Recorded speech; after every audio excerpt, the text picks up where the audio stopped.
Gifata bu Njogon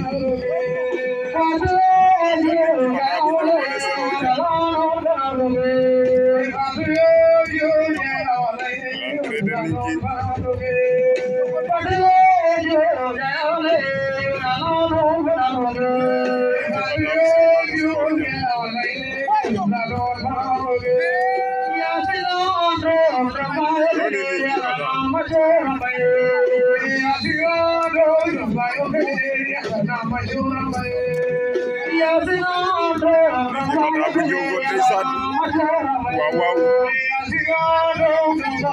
nee leen xale bi dafa liggéey ren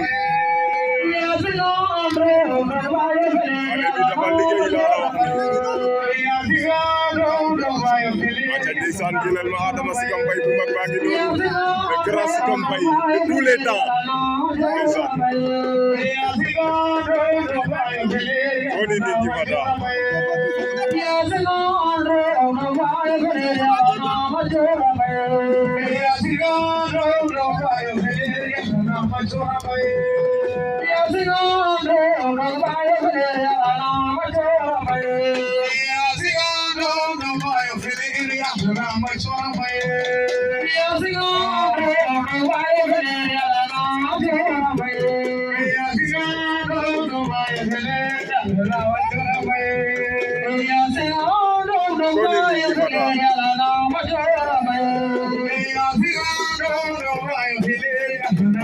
ko sen do laaj ana mbër ma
l'entrée de Kees Njaay Boumboulo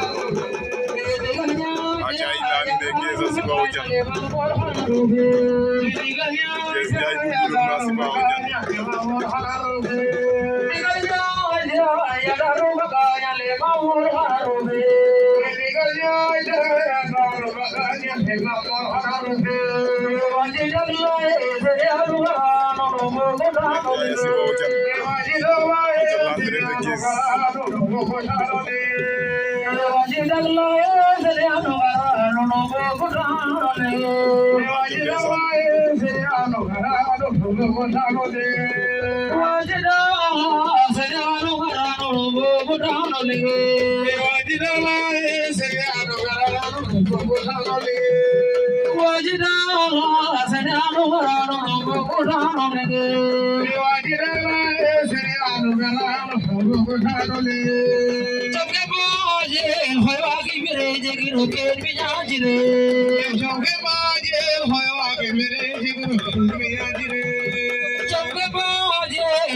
के बारे